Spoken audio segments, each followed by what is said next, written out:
Trust God and trust the process. Have you been believing God for something? Have you been hoping that God will do something for you?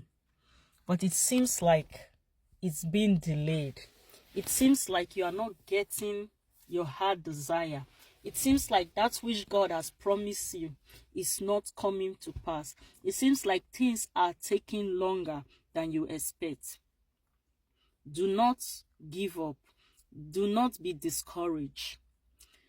It is time. It takes time and it takes process. When God promises you something, He never goes back on His word.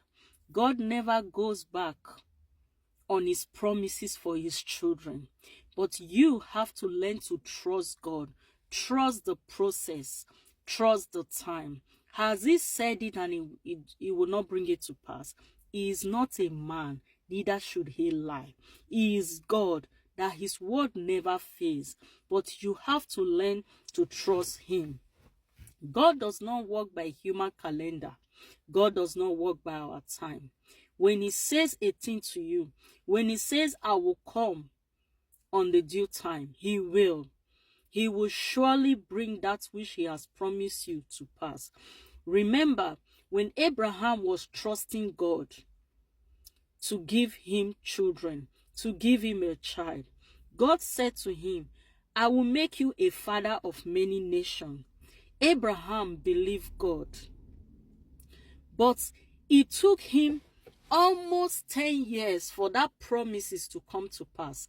At a point, Abraham even decided to help God out. Abraham and Sarah decided to help God out. Because in the process of trying to help God, they made a mistake. And that mistake, the world is paying for it today. So when you trust in God to do something for you, don't try to help Him out. When God said, I will do this for you, don't jump at the next available thing that comes your way and say, God said it, this might be it. No, trust God and trust His process. Even if you do not understand the process, still trust Him. He will take you through step by step. And at the end, you will get a better and a greater result when you learn to trust and rely on His word. So do not try to figure it out your way. God has said He will do it for me. Why haven't I gotten it? And then you are impatient. No. The time you are waiting, it is the time you should use to be thanking and appreciating Him for the results of the promises He has said concerning you. Abraham trusted God. God said, I will make you a father of many nations. When Abraham asked God, what will you give to me, seeing that I am childless, and yet I have been so faithful to you? I am obedient to you. I am faithful to your word. I trust you.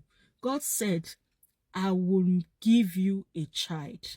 Sarah, this child is not coming through any other person but through your wife Sarah. Though Sarah was old, Sarah's womb was weak, but God said, I will bring this child through Sarah.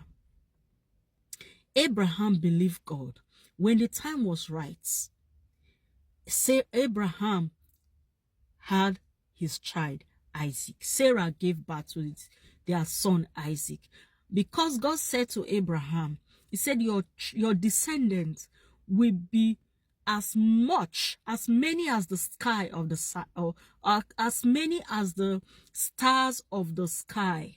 It cannot be numbered. But through one son, Isaac, God brought that promises to pass. Through the son Isaac, God raised 12 tribes of Israel through one son. He had 2 children, and through those 2 children, one son out of the 2 had 12 tribes, and through the 12 tribes of Israel, the word has spread. Mankind spread out. God brought His promises to pass because Abraham kept trusting God. Each time the children of Israel misbehaved, God will look at his promises he made to his servant, to his friend Abraham, and he will not punish them severely. Whenever his anger came upon the children of Israel, he will remember his covenant with his friend. Though Abraham is no more, but because of the friendship and relationship he developed with God, God was always faithful to his descendants, even when they go astray. God still have that same love for his children today. When you read through how God brought the children of Israel out of the land of Egypt, you will wonder. That is why the Bible says, what is man that you are so mindful of him? You will wonder, why does God love these people so much, the children of Israel? We are the present day children of Israel. God loves us so much. He will never go back on his promises concerning us. So do not see the Father, oh, he's delaying. Yes. If he delays, God knows why. If he hastens that thing, it might cut your life short. If God hastens that thing you want, you might make the wrong decisions. So God will take his time.